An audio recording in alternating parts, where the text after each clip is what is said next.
হযরত ঈসা রূহুল্লাহ আলাইহিস সালাম উনি আল্লাহ পাকের দরবারে আরজি পেশ করলেন, আল্লাহ পাক, আপনার জমিনে দুনিয়ায় এমন কোন বান্দা বান্দি আছে যে বান্দা বান্দি অনেক ইবাদত বন্দেগী করেছে? আল্লাহ পাক বললেন আছে। আমি কি তার সাথে একটু দেখা করতে পারবো আল্লাহ পাক? আল্লাহ পাক বললেন পারবেন, আপনি অমুক জায়গায় যান, আপনার সাথে তার দেখা হবে। হযরত ঈসা রূহুল্লাহ আলাইহিস সালাম রওনা হলেন, রাস্তা ধরে রওনা হলেন। যেতে যেতে অনেক দূরে গেলেন, অনেক দূর। এক জায়গায় গিয়ে দেখলেন রাস্তার মাঝখানে বিশাল একটা পাথর, বিশাল পাথর। উনি রাস্তা পার হতে পারছেন। উনি বলছেন, আল্লাহ পাক, আমি তো রাস্তা পার হতে পারছি না, আমি এখন কি করব? বিশাল পাথর। আল্লাহ পাক বললেন, আপনার হাত মোবারকে যে লাঠি আছে, আসা মোবারক, এই লাঠি মোবারক দিয়ে আপনি পাথরের মধ্যে একটা আঘাত করেন। সুবহানাল্লাহ বলেন। উনি ওই লাঠি মোবারক দিয়ে পাথরের মধ্যে আঘাত করলেন। পাথরটা দুই ভাগ হয়ে গেল। পাথরের ভিতরে একজন বুজুর্গ ব্যক্তি বসা। জোরে বলুন সুবহানাল্লাহ। একজন মানুষ, বুজুর্গ, আল্লাহর ওলি, পাথরের ভিতরে বসা, নুরানি চেহারা, সুন্নতি লেবাস, হাতে তাসবিহ, মুখে আল্লাহর জিকির, সামনে বেহেশতি ফলফলাদি। সুবহানাল্লাহ বলেন। হযরত ঈসা রূহুল্লাহ আলাইহিস সালাম তাজ্জুব হয়ে গেলেন, অবাক হয়ে গেলেন। অবাক হয়ে জিজ্ঞাসা করলেন, হে ব্যক্তি, আপনি এই পাথরের মধ্যে কিভাবে প্রবেশ করলেন? পাথরের ভিতরে আপনি কিভাবে প্রবেশ করলেন? ওই বুজুর্গ ব্যক্তি বলতেছেন, হে হযরত ঈসা রূহুল্লাহ আলাইহিস সালাম, আমি আমার মায়ের দোয়ার বদৌলতে এই পাথরের ভিতরে প্রবেশ করেছি। জোরে বলুন সুবহানাল্লাহ। কার দোয়া? কার দোয়া? মায়ের দোয়া। মায়ের দোয়ার দরকার আছে না নাই? মায়ের দোয়ার দরকার আছে, কিন্তু খেদমতের দরকার নাই। খেদমতের দরকার আছে? আছে? থাকলে আজকে বাবা মা কাঁদে কেন? অনেক জায়গায় যাই, এসে বলে, হুজুর, আমার সন্তান আমার দেখাশোনা করেন, সন্তানকে বড় করেছি, লেখাপড়া শিখিয়েছি, এখন বিয়ে করেছে, চাকরি পেয়েছে, সন্তান বউ নিয়ে আলাদা হয়ে গেছে, বাবা মাকে ফেলে গেছে। জোরে বলেন নাউযুবিল্লাহ। আছে না নাই? এরকম আছে না নাই? বাবা মার খবর নেয় না, বাবা মা এখন বোঝা হয়ে গেছে, বাবা মাকে বৃদ্ধাশ্রমে রেখে আসে। জোরে বলেন নাউযুবিল্লাহ। বাবা মাকে রাস্তায় ফেলে আসে। নাউযুবিল্লাহ বলেন। আল্লাহর গজব নাযিল হবে, ঠিক কিনা? জোরে বলেন গজব নাযিল হবে তার উপরে। কারণ নবীজি বলেছেন, রিদাউ রাব্বি ফি রিদাইল ওয়ালিদাইন ওয়া সাখাতু রাব্বি ফি সাখাতিল ওয়ালিদাইন। পিতামাতার সন্তুষ্টির উপর আল্লাহর সন্তুষ্টি, পিতামাতার অসন্তুষ্টির উপর আল্লাহর অসন্তুষ্টি, ঠিক কিনা? জোরে বলেন। পিতামাতা যদি সন্তুষ্ট থাকে, আমার আল্লাহ খুশি, আর পিতামাতা যদি বেজার, আমার আল্লাহ বেজার, ঠিক কিনা? জোরে বলেন। এই জন্য নবীজি বলেছেন, হুমা জান্নাতুকা ওয়া নারুকা, তোমার পিতামাতা তোমার জান্নাত, তোমার পিতামাতা তোমার জাহান্নাম। তুমি যদি পিতামাতাকে খুশি করতে পারো, সন্তুষ্ট করতে পারো খেদমত করে, তাহলে তোমার জন্য জান্নাত। আর যদি তোমার পিতামাতা তোমার কারণে অসন্তুষ্ট হয়, তাহলে তুমি জাহান্নামী, জাহান্নামী, জাহান্নামী, ঠিক কিনা? চলে বলো। জান্নাতে যাওয়া তোমার পক্ষে সম্ভব। তুমি যত বড় আবেদ হও, যত ইবাদত করো, যত দান সদকা করো, জান্নাতে যেতে পারবে পারবে না পিতামাতা যদি অসন্তুষ্ট থাকে, ঠিক কিনা? শুনে, তাহলে পিতামাতার খেদমত দরকার আছে না নাই? দোয়ার দরকার আছে না নাই? পিতামাতার দোয়া নিবেন, খেদমত করবেন। যাদের পিতামাতা আছে মনে করবেন নেয়ামত। কার কার পিতামাতা আছে হাত তোলেন দেখে একটু। মাশাআল্লাহ, আলহামদুলিল্লাহ, নারায়ে তাকবীর, নারায়ে রিসালাত।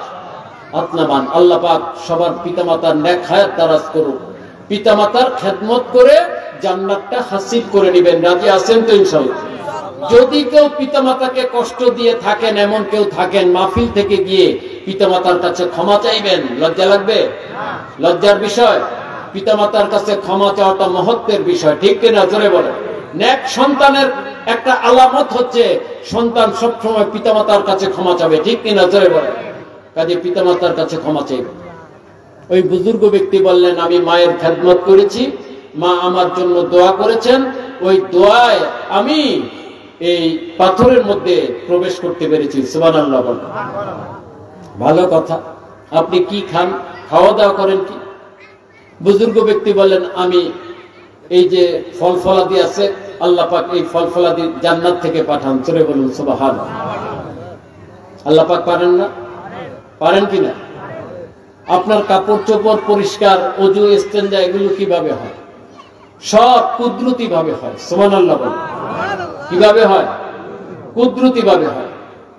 ঠিক আছে, আপনি আজকে কতদিন পর্যন্ত এই পাথরের মধ্যে অবস্থান করছেন? কতদিন? ওই বুজুর্গ ব্যক্তি বললেন, আজকে 400 বৎসর যাবত। কত বৎসর? 400 বৎসর যাবত আমি এই পাথরের মধ্যে অবস্থান করতেছি। একাধারা 24 ঘন্টা 400 বৎসর আমি আল্লাহর ইবাদতের মধ্যে মশগুল আছি। চিৎকার করে বলুন সুবহানাল্লাহ। 400 বৎসর ইবাদতকারী এখন আছে? এখন 400 বৎসর হায়াত পায়? 100 বৎসর পাওয়াই তো কষ্ট, ঠিক না বেটি?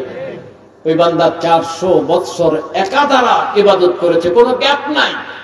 কারণ সবকিছু তো কুদরতি ভাবে হয়, ঠিক কিনা? তোরে বলে ওযু, ইস্তেঞ্জা, খাওয়া দাওয়া, ঘর সংসার, অফিস আদালত, বাজার, এগুলো কি আছে? নাই। 24 ঘন্টা পাথরের মধ্যে আল্লাহর ইবাদতে মশগুল। সুবহানাল্লাহ বলেন। হযরতে ঈসা রূহুল্লাহ আলাইহিস সালাম এই কথা শোনার সাথে সাথে তাজ্জুব হয়ে গেলেন, অবাক হয়ে গেলেন, আশ্চর্যান্বিত হয়ে গেলেন। বললেন, আল্লাহ পাক, আপনার জমিনে এমন বান্দাও আছে যেই বান্দা একাধারা 400 বৎসর আপনার ইবাদতের মধ্যে মশগুল আছে। এই বান্দা কত বড় নেককার বান্দা, কত নেকি সে হাসিল করেছে। জোরে বলুন সুবহানাল্লাহ। আমার আল্লাহ পাক রব্বুল আলামিন হযরত ঈসা রূহুল্লাহ আলাইহিস সালামকে ডেকে বললেন, ও আমার সম্মানিত রাসূল হযরত ঈসা রূহুল্লাহ আলাইহিস সালাম, আপনি আমার এই বান্দার 400 বৎসরের ইবাদতের কথা শুনে অবাক হয়ে গেলেন, আশ্চর্যান্বিত হয়ে গেলেন, তাজ্জুব হয়ে গেলেন। যিনি আমার আখেরি নবী, যিনি সাইয়্যিদুল মুরসালিন, যিনি ইমামুল মুরসালিন, রাহমাতুল লিল আলামিন, যাকে সৃষ্টি না করলে আমি আল্লাহ আসমান জমিন লৌহ কলম জান্নাত জাহান্নাম কোনো কিছুই সৃষ্টি করতাম না। আপনি ঈসা আলাইহিস সালামকে আমি সৃষ্টি করতাম না। আমার সেই আখেরি নবীর উম্মতদেরকে আমি আল্লাহ এমন একটা রাত্র দান করেছি, ওই একটা রাত্র যদি তারা ইবাদতে কাটায় তাহলে এই বান্দা 400 বছর ইবাদত করে যে ফজিলত লাভ করেছে, আখেরি নবীর উম্মতেরা ওই এক রাত্রে তার চাইতে বেশি ফজিলত লাভ করবে। জোরে বলুন সুবহানাল্লাহ। এক রাত্র যদি আখেরি নবীর উম্মত ইবাদত করতে পারে তাহলে ওই বান্দার 400 বছরের ইবাদতের চাইতে বেশি ফজিলত পেয়ে যাবে। সুবহানাল্লাহ বলেন। হযরত ঈসা রূহুল্লাহ আলাইহিস সালাম বলেন, আল্লাহ পাক, সেটা কোন রাত্র? সেটা আমার আখেরি নবীকে আমি দিয়েছি। লাইলাতুম মুবারাকা, বরকতময় রজনী, লাইলাতুন নিসফে মিন শাবান, শাবান মাসের 15 তারিখ রাত্র, যেটা আমাদের দেশে পবিত্র শবে বরাত নামে মশহুর। জোরে বলুন সুবহানাল্লাহ। কি নাম? কি নাম? শবে বরাত। আমরা জানি তো সবাই, জানি তো সবাই। এই শবে বরাত আমাদের সামনে আসতেছে কোন দিন জানেন?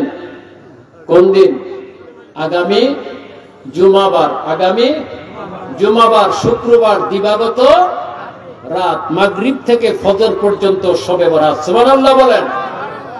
এই শবে বরাত আসলেই দেখবেন কিছু লোক আছে, কিছু মৌলবী আছে, তাদের চুলকানি শুরু হয়ে যায়, ঠিক কিনা? জোরে বলেন। চুলকানি শুরু হয়ে যায়। শবে বরাত আসলেই দেখবেন বেদাত বেদাত ফতোয়া দিবে, বলবে শবে বরাত কোরআন হাদিসে নাকি নাই। জোরে বলেন নাউযুবিল্লাহ। শবে বরাত ইবাদত করতে হবে, রোজা রাখতে হবে, এগুলো কোরআন হাদিসের কোথাও নাই। শবে বরাত তারা কোরআন হাদিসে পায় না। তারা ছবি তোলা কোরআন হাদিসে পায়, ভিডিও করা কোরআন হাদিসে পায়, বেপর্দা হওয়া কোরআন হাদিসে পায়, 1 রাকাত বেতের নামাজ কোরআন হাদিসে পায়, 8 রাকাত তারাবি নামাজ পায়, কিন্তু শবে বরাত পায় না, ঠিক কিনা? জোরে বলে। এরা পাবে না, কারণ এরা হচ্ছে দ্বীন ইসলাম ধ্বংসকারী, ঠিক কিনা? জোরে বলে। এরা মুসলমানের ঈমান নষ্ট করে, মুসলমানের আমল নষ্ট করে, মুসলমানকে জাহান্নামী করার চেষ্টা করে। ঠিক কিনা জোরে? এদের থেকে সতর্ক থাকবে। এরকম দাজ্জালে কাজ্জাব কিয়ামত পর্যন্ত বের হবে। ঠিক কিনা জোরে বল? কিয়ামত পর্যন্ত দাজ্জালে কাজ্জাব বের হবে। মিথ্যাবাদী দাজ্জালগুলো যারা মন গড়া ফতোয়া দিয়ে মুসলমানের মধ্যে ফিতনা সৃষ্টি করবে, মুসলমানকে ইবাদত থেকে ফিরিয়ে রাখবে। জোরে বলেন নাউজুবিল্লাহ। ফতোয়া দেয় শবে বরাত, এই কথাটা তো কোরআন হাদিসে পাই নাই আমরা। শবে বরাত তুমি কোথায় পাবা কোরআন হাদিসে? সব তো ফার্সি শব্দ। সব কি শব্দ? ফার্সি শব্দ। একটু মনোযোগ দিয়ে শুনবেন, খুব গুরুত্বপূর্ণ বিষয়। সব হচ্ছে ফার্সি শব্দ। বরাত উর্দু, ফার্সি, আরবি দুইটাই ব্যবহার হয়। শবে বরাত মানে ভাগ্য রজনী। কি রজনী? ভাগ্য রজনী, যেই রাত্রে সবকিছুর ফয়সালা হয়। সূরা দুখানে আল্লাহ বলেছেন ফিহা ইউফরাকু কুল্লু আমরিন হাকিম, আমি আল্লাহ বরকতময় রজনীতে সবকিছুর ফয়সালা করি। জোরে বলুন সুবহানাল্লাহ। আগামী 1 বছর কতজন সন্তান জন্মগ্রহণ করবে তার তালিকা করা হবে শবে বরাতে। আগামী 1 বছর কতজন মানুষ ইন্তেকাল করবে তার তালিকা করা হবে শবে বরাতে। আগামী 1 বছর কতজন ছেলে মেয়ের বিবাহ হবে তাদের তালিকা করা হবে শবে বরাতে। আগামী 1 বছর বান্দা বান্দির রিজিকের ফয়সালা করা হবে শবে বরাতের রাতে। ঠিক কিনা জোরে বলেন? এই জন্য এই রাতকে বলা হয়েছে লাইলাতুল ফয়সালা, ফয়সালার রাত্র। ইউফরাকু আই ইউফাসসিলু, আল্লাহ বলেন আমি ফয়সালা করি সমস্ত কিছুর। লাইলাতুল মুবারাকা, বরকতময় রজনী শবে বরাতে। সুবহানাল্লাহ। তো শবে বরাত শব্দটা ফার্সি শব্দ। ঠিক কিনা জোরে বলেন? এই ফার্সি শব্দ কি কোরআন শরীফে আছে? থাকবে? কোরআন শরীফ কি ভাষায়? কি ভাষায়? হাদিস শরীফ কি ভাষায়? আরবি ভাষায়। তে কোরআন শরীফ আরবিতে, হাদিস শরীফ আরবিতে, এখানে ফার্সি তুমি পাবা কোথায়? নাদান মূর্খ জাহেল কোথাকার। কয় কোরআন হাদিসে তো শবে বরাত পাই নাই। আরে শবে বরাত তুমি কোরআন হাদিসে পাবা কিভাবে? শবে বরাত ফার্সি, কোরআন আরবিতে, হাদিস আরবিতে। ঠিক কিনা জোরে বলেন? এখন শবে বরাত ফার্সি, এটা কোরআন হাদিসে নাই। এই জন্য যদি তুমি শবে বরাত বাদ দিয়ে দাও তাহলে নামাজও বাদ দিতে হবে, রোজাও বাদ দিতে হবে। ঠিক কিনা জোরে বলেন? কারণ কি? কারণ নামাজ ফার্সি শব্দ। নামাজ কি শব্দ? ফার্সি। রোজা কি শব্দ? ফার্সি শব্দ। নামাজ রোজা এই শব্দ কোরআন হাদিসে আছে? আছে? নাই। কোরআন হাদিসে কি আছে? নামাজের ব্যাপারে আছে সালাত। কি আছে? আকিমুস সালাত, তোমরা নামাজ কায়েম করো। সুবহানাল্লাহ বলেন। আর রোজার ব্যাপারে কি আছে? সওম। রোজার ব্যাপারে কি আছে? সওম অথবা সিয়াম। কুতিবা আলাইকুমুস সিয়াম। আছে না নাই? আছে না নাই? তাহলে নামাজের কথা কোরআনে আছে, রোজার কথাও কোরআন হাদিসে কি আছে? আছে না নাই? এই জন্য আমরা নামাজ পড়ি, রোজা রাখি। ঠিক কিনা জোরে বল? শবে বরাত এটা ফার্সি শব্দ। এই শবে বরাতকে কোরআন শরীফে বলা হয়েছে সূরা দুখানে লাইলাতুল মুবারাকা। চিৎকার করে বলুন সুবহানাল্লাহ। বরকতময় রজনী, বরকতময় রাত্র। কারণ ওই রাত্রে অনেক রহমত, বরকত আমার আল্লাহ নাযিল করেন। ঠিক কিনা জোরে বলেন? এই জন্য বরকতময় রজনী কোরআন শরীফে সূরা দুখানে বলা হয়েছে শবে বরাতকে বরকতময় রজনী, লাইলাতুল মুবারাকা।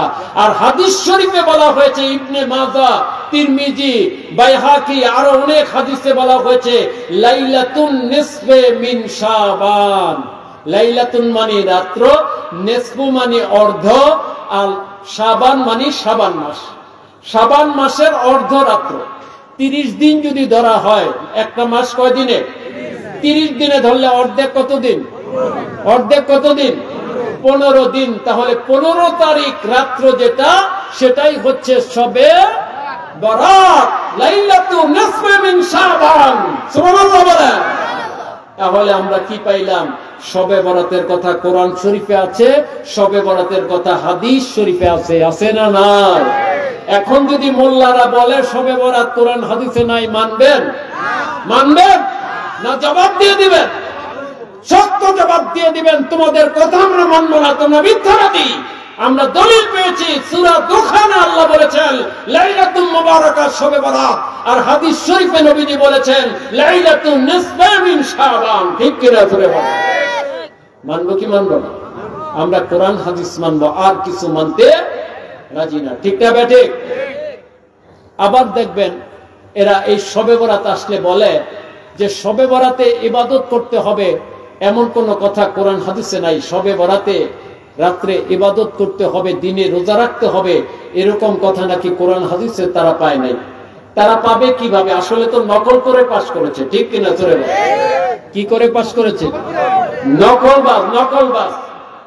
হয় পড়ালেখাই করে নাই, আন্দাজে মৌলানা নাম দিয়ে, মুফতি নাম দিয়ে মন গড়া ফতোয়া দেয়, জোরে বলে নাউজুবিল্লাহ। আর যদি বলে যে আমরা পড়ালেখা করেছি, মাদ্রাসায় পড়েছি, তাহলে আমি বলবো তুমি নকল করে পাশ করেছো, ঠিক কিনা? চলে বল।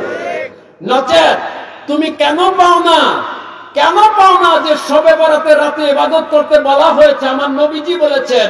পরের দিন রোজা রাখতে বলেছেন, আমার নবীজি বলেছেন, ঠিক কিনা? চলে বল। হাদিস শরীফ প্রমাণ। তিরমিজি শরীফ খুলে দেখেন, ইবনে মাজাহ শরীফ খুলে দেখেন। এটা তো বহু দূরের হাদিস না, সিহা সিত্তার হাদিস, ঠিক কিনা?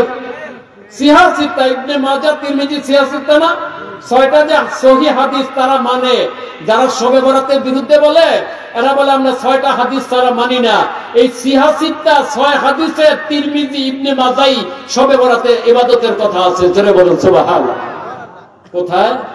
আন আলী আলাইহিস সালাম قال قال رسول الله صلى الله عليه وسلم اذا كانت ليله نصف من شعبان فقوموا ليلها وصوموا يومها سبحان الله। হযরত আলী আলাইহিস সালাম বলেন, নবীজি ইরশাদ করেন, তোমরা যখন শবে বরাতের রাতটা পাবে, শাবান মাসের 15 তারিখ রাত যখন তোমরা পাবে, কে বলতেছেন? কথা বলবেন, কষ্ট হচ্ছে নাকি? কে বলতেছেন? নবীজি। কে বলতেছেন? নবীজি বলতেছেন, তোমরা যখন শবে বরাত পাবে, বরাতের রাত্র পাবে, শাবান মাসের 15 তারিখ রাত্রটা যখন তোমরা পাবে, ফাকুমু লাইলাহা, সারা রাত্র দাঁড়িয়ে দাঁড়িয়ে ইবাদতে কাটায় দাও, জোরে বলুন সুবহানাল্লাহ। কে বললেন? আমার নবীজি বললেন, তোমরা সারা রাত ইবাদতে কাটাও। আর এই নাদান, জাহেল, মূর্খ, ফিতনাবাজ গুলো বলে কই বরাতের রাত্রে ইবাদত করতে হবে, কোনো আদেশ নাকি নাই, জোরে বলেন নাউজুবিল্লাহ।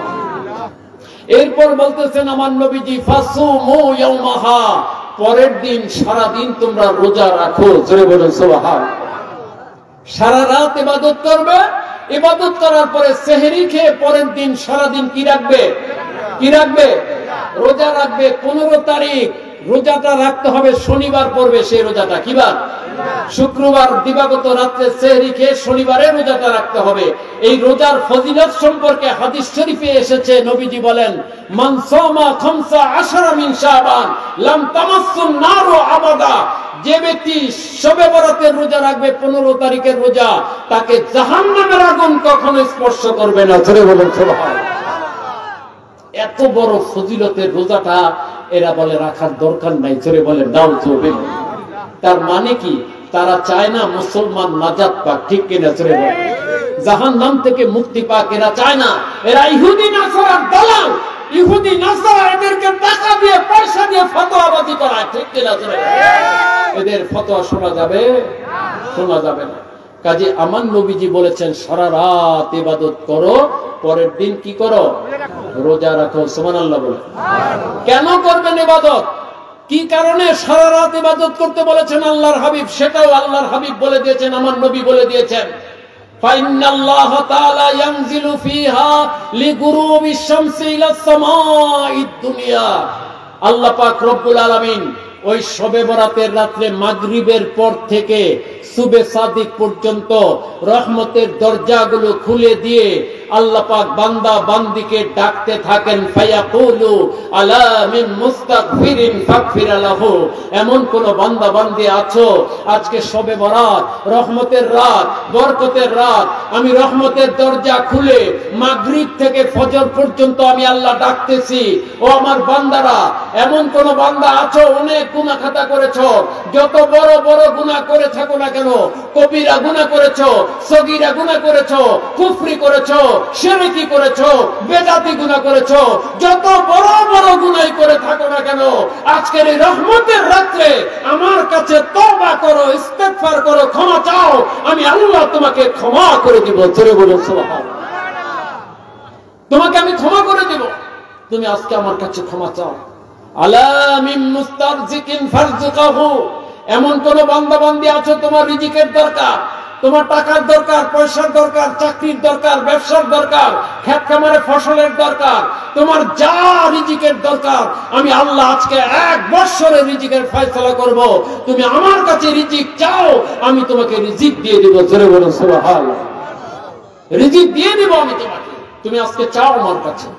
আলা মিন মুবতালান ফাওয়াফিয়াহু, এমন কোন বান্দা বান্দি আছো বিপদে আছো, বালা মুসিবতের মধ্যে আছো, যত বিপদ আপদ বালা মুসিবত থাকুক না কেন আজকে আমার কাছে পানা চাও, আমি তোমাকে বিপদ আপদ থেকে পানা দিয়ে দিব। জোরে বলুন সুবহানাল্লাহ। আলা কাজা আলা কাজা হাত্তা ইয়াতলু আল ফজর, মাগরিব থেকে ফজর পর্যন্ত আল্লাহ বান্দা বান্দিকে ডাকতে থাকেন। সুবহানাল্লাহ বলেন। এখন আমার আল্লাহ রহমতের দরজা খুলে দিয়ে সারা রাত বান্দাকে ডাকেন, আর বান্দা যদি ঘুমায় থাকে এটা বেয়াদবি হবে না? বেয়াদবি হবে না? বান্দা ঘুমায় থাকলো আর আল্লাহ ডাকতেছেন, সে আল্লাহর ডাকে সাড়া দিল না, সে কি আল্লাহর রহমত কখনো লাভ করতে পারবে? পারবে না। তাহলে আমাদের দায়িত্ব কি? আল্লাহর ডাকে সাড়া দিয়ে সারা রাত্র ইবাদতে কাটানো, ঠিক কিনা সুরে বলেন। তাহলে আমরা দলিল পেয়ে গেলাম, কোরআন শরীফ হাদিস শরীফে শবে বরাত আছে, আবার হাদিস শরীফে আমার নবীজি শবে বরাতে সারা রাত ইবাদত করতে বলেছেন, পরের দিন রোজা রাখতে বলেছেন, ঠিক কিনা ছেড়ে বলেন নাই? দলিল আমরা পেয়ে গেলাম। আমাদের আমল করতে কোনো সমস্যা আছে? আমরা করতে চাই কি চাই না? আল্লাহ পাক সবাইকে তৌফিক দেখ, সবাই বলে আমিন। এরা আবার বলে, দেখবেন কি বলে জানেন, সারা বছর নামাজ পড়ে না, সারা বছর রোজা রাখে না, এই এক রাত্রে নামাজ পড়ে আর একদিন রোজা রেখে কি লাভ হবে? বলে কি বলে না? এরকম লোক আছে না নাই? সারা বছর নামাজ নাই, রোজা নাই, একদিন খুব নামাজি দেখায়, একদিন খুব রোজাদার দেখায়, নাউজুবিল্লাহ বলে। এই ধরনের কথা বললে ঈমান থাকবে না। কি থাকবে না? ঈমান থাকবে না, কুফরি হবে এটা। কেন? আল্লাহ পাক কোরআন শরীফে বলেছেন, ফামান ইয়ামাল মিসকালা যাররাতিন খায়রান ইয়ারা ওয়া মান ইয়ামাল মিসকালা যাররাতিন শাররান ইয়ারা। যে ব্যক্তি এক বিন্দু নেক কাজ করবে আমার আল্লাহ তার বদলা দিবেন, ঠিক কিনা করে বলেন। আবার যদি এক যাররা পরিমাণ পাপ কাজ করে তার শাস্তিও সে ভোগ করবে, ঠিক কিনা? একটা লোক সারা জীবন নামাজ পড়ে নাই, গুনাহ করেছে। গুনাহ করে নাই? গুনাহ করেছে, সারা জীবন নামাজ পড়ে নাই, রোজা রাখে নাই, গুনাহ করেছে। সে যদি শবে বরাতের রাত্রে এই রাত্রের ফজিলত শুনে আল্লাহর ডাকে সাড়া দিয়ে তওবা করে, ইস্তেগফার করে, কান্নাকাটি করে, আল্লাহর দরবারে নামাজ কালাম পড়ে, পরের দিন রোজা রাখে, আমার আল্লাহ কি তাকে সারা জীবনের জন্য নামাজি রোজাদার বানায় দিতে পারেন না? পারেন কিনা? রহমতে খোদা বাহানা বিজয়াত, আল্লাহ পাকের রহমত একটা উসিলা তালাশ করে, উসিলা পেলে আল্লাহর রহমতের দরিয়া জোশ এসে যায়, আল্লাহ বান্দাকে ক্ষমা করে কবুল করে নেন। চলে বলুন সুবহানাল্লাহ। ঠিক না বেটা? একটা ঘটনা আলোচনা করে আমি আলোচনা শেষ করব। পূর্ববর্তী জমানায় একটা বিশেষ রাত, আমাদের যেমন শবে বরাত বিশেষ রাত না, এরকম একটা বিশেষ রাত, বিশেষ রাতে আল্লাহ পাক হযরত জিবরিল আলাইহিস সালামকে ডাকলেন, ডেকে বললেন, হে হযরত জিবরিল আলাইহিস সালাম, আপনি একটু জমিনে যান। কেন আল্লাহ পাক? সেখানে গিয়ে দেখেন এই বিশেষ রাতে আমার বান্দা বান্দিরা কি অবস্থায় আছে। হযরত জিবরিল আলাইহিস সালাম জমিনে আসলেন, সারা জমিন ঘুরে আল্লাহ পাকের দরবারে গেলেন, গিয়ে বলেন, আল্লাহ পাক আপনার সমস্ত বান্দা বান্দির জন্য আফসোস। কেন? কি হয়েছে? সবাই গাফেল, সবাই ঘুমায় আছে, কেউ ইবাদতের মধ্যে নাই। তবে একটা বান্দা দেখলাম আল্লাহ পাক, একটা মাত্র বান্দা মন্দিরের মধ্যে বসে, মন্দির চিনেন তো? মন্দির চিনেন তো? মন্দিরের মধ্যে তারা যেখানে মূর্তি নিয়ে পূজা করে, ঠিক না বেঠে?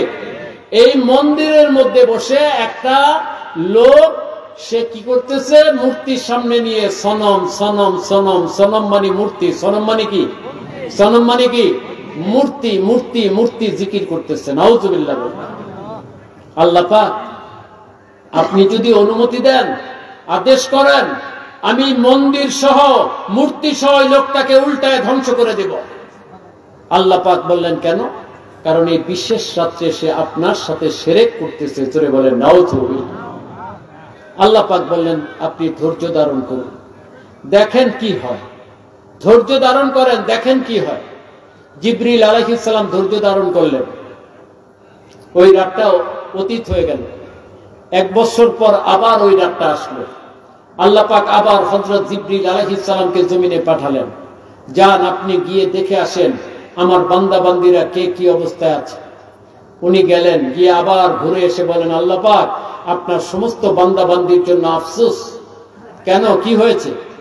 আপনার সমস্ত বান্দা বান্দিরা গাফেল, সমস্ত বান্দা বান্দিগুলো গাফেল, সবাই ঘুমিয়ে আছে। তবে আল্লাহ পাক একটা মাত্র লোক, তাকে দেখলাম সে মসজিদের মধ্যে মসজিদের মধ্যে বসে বসে সমাদ সমাদ আল্লাহুস সামাদ আল্লাহ বেনিয়াস জিকির করতেছে। জোরে বলুন সুবহানাল্লাহ। তা আল্লাহ পাক বললেন, আপনি কি ওই লোকটাকে চিনতে পেরেছেন? জিবরিল আলাইহিস সালাম বলেন, আল্লাহ পাক দুনিয়ায় আপনার কত লোক, লাখ লাখ লোক, এত লোক আমি চিনব কিভাবে? আল্লাহ পাক বললেন, এই লোকটা হচ্ছে সেই লোক, যেই লোক গত বিশেষ রাত্রে আপনি দেখেছিলেন মন্দিরে বসে মূর্তি সামনে নিয়ে সনম সনম মূর্তি মূর্তি জিকির করতেছিল। এই বান্দাটা হচ্ছে সেই বান্দা যে আজকে সমাদ সমাদ জিকিরের মধ্যে মশগুল আছে। জোরে বলুন সুবহানাল্লাহ। হযরত জিবরিল আলাইহিস সালাম বলেন, আল্লাহ পাক আপনি বলেন কি, এই লোক মন্দির ছেড়ে মসজিদে আসলো কিভাবে? এই লোক সনম জিকির বাদ দিয়ে সমাদ জিকির করতেছে কিভাবে? আল্লাহ পাক বললেন, আপনি তো চেয়েছিলেন তাকে ধ্বংস করে দিতে। আমি বলেছিলাম অপেক্ষা করুন, ধৈর্য ধরুন, দেখেন কি হয়। আপনি ধৈর্য ধরেছিলেন। রাত্রের একটা অংশে গিয়ে, একটা সময়ে গিয়ে এই বান্দাটা সনম সনম জিকির করতে করতে হঠাৎ করে মুখ ফসকে তার মুখ দিয়ে বের হয়ে যায় সমাদ। জোরে বলুন সুবহানাল্লাহ। তার মুখ দিয়ে সমাদ শব্দ বের হয়ে যায়। যখন সমাজ শব্দ তার মুখ দিয়ে বের হয়ে যায়, আমি আল্লাহর সাথে সাথে জবাব দেই, লাব্বাইক ইয়া আব্দি, হে আমার বান্দা আমি তো উপস্থিত আছি। আজকে 90 বছর পর্যন্ত তুমি মূর্তির পূজা করতেছো, তোমার মূর্তি একবারও তোমার ডাকে সাড়া দেয় নাই। আজকে বিশেষ রাত্রে, রহমতের রাত্রে তুমি ভুলবশত একবার আমাকে সমাদ বলে ডাক দিয়েছো, আমি তোমার ডাকে সাড়া দিয়েছি। জোরে বলুন সুবহানাল্লাহ। আরো জোরে বলুন সুবহানাল্লাহ। আমি তোমার তাকে সাড়া দিয়েছি। সুবহানাল্লাহ। তাহলে এবার ফিকির করে দেখেন, রহমতে খোদা বাহানা মিজুয়াত, কোন উসিলায় আল্লাহ কাকে কবুল করবেন কেউ বলতে পারে? কেউ বলতে পারে? এই নাদান মূর্খ জাহেল গুলো বলে সারা জীবন নামাজ পড়ে নাই, রোজা রাখে নাই, তাহলে একদিন নামাজ পড়ে, এক রাত নামাজ পড়ে একদিন রোজা রেখে কি হবে? এগুলো কুফরি কথা। এই ধরনের কথা কেউ বলবেন না, বিশ্বাস করবেন না। ঠিক না বেঠিক? এগুলো বলা যাবে? বলা যাবে না। বলা যায় না আল্লাহ পাক কোন রাত্রে কাকে কবুল করে নেন। কাজে একটা লোক হয়তো সারা জীবন নামাজ রোজা করে নাই, অনেক গুনাহ খাতা করেছে, আল্লাহ ক্ষমা করার জন্যই তো শবে বরাত দিয়েছেন। জোরে বলুন সুবহানাল্লাহ। আল্লাহ পাক ক্ষমা করবেন অসংখ্য অগণিত মুসলমানকে শবে বরাতের রাত্রে। জোরে বলুন সুবহানাল্লাহ। তওবা করেন, ইস্তেগফার করেন, দোয়া করেন, প্রত্যেকটা দোয়া শবে বরাতে কবুল হবে। জোরে বলুন সুবহানাল্লাহ। ইন্না দুআ ইস্তাজাবু ফি 5 লায়াল, 5 রাতে নিশ্চিতভাবে দোয়া কবুল হয়। কয় রাত? 5 রাত। একটা হচ্ছে রজব মাসের প্রথম রাত, দ্বিতীয়টা হচ্ছে শবে বরাত, শবে বরাতের রাতে নিশ্চিত দোয়া কবুল হয়। তৃতীয় হচ্ছে শবে কদর, আর চতুর্থ হচ্ছে 2 ঈদের 2 রাত, চতুর্থ এবং পঞ্চম। এই 5 রাতে দোয়া কবুল হয়, তার মধ্যে অন্যতম শবে বরাত। জোরে বলুন সুবহানাল্লাহ। তাহলে আমরা শবে বরাতে ইবাদত করতে রাজি আছি না নাই? আল্লাহ পাক সবাইকে তৌফিক দেখ, সবাই বলে আমিন। বিশেষ করে আপনাদেরকে দাওয়াত দিয়ে যাচ্ছি, আপনারা রাজারবাগ শরীফে আসেন। রাজারবাগ শরীফের মানবে মুর্শিদ কিবলা আল্লাহর ওলি, উনি প্রতি বছর জাকজমকের সাথে, গাম্ভীর্যতার সাথে, তাজিম তাকরিমের সাথে এই শবে বরাত পালন করে থাকেন। জোরে বলুন সুবহানাল্লাহ। হাজার হাজার লোক হয়, সবার তাবারুকের ব্যবস্থা করেন, সেহরি খাওয়ার ব্যবস্থা করেন। নিজে উপস্থিত থেকে কিভাবে ইবাদত করতে হবে, কোন ইবাদতের পরে কোন ইবাদত করতে হবে, কিভাবে করতে হবে, সব নিয়ম কানুন বলে নিজে দেখায় দেখায় ইবাদত শিখায় দেন। জোরে বলুন সুবহানাল্লাহ। সারাটা রাত ইবাদতে কাটান, দোয়া করেন আল্লাহর দরবারে, প্রতিটা দোয়া কবুল হয়ে থাকে। জোরে বলুন সুবহানাল্লাহ। তাই যারা পারেন আপনারা আসবেন। মহসিন ভাই আছে, এই এলাকায় যারা সাইম ভাই আছে, আরো যারা আছে, পারভেজ ভাই, অন্যান্য সবাই সাথে আপনারা যোগাযোগ করে আপনারা রাজারবাগ শরীফে আসবেন। রাজারবাগ শরীফে এই রাতটা উদযাপন করার চেষ্টা করবেন। আশা করি ইনশাআল্লাহ অবশ্যই আপনারা শবে বরাত লাভ করতে পারবেন। কাজে আল্লাহ পাক যেন আমাদের সবাইকে তৌফিক দান করে। আমরা সেই দোয়া, সেই আরজু আল্লাহ পাকের কাছে করবো ইনশাআল্লাহ। এখানে কয়েকটা সুয়াল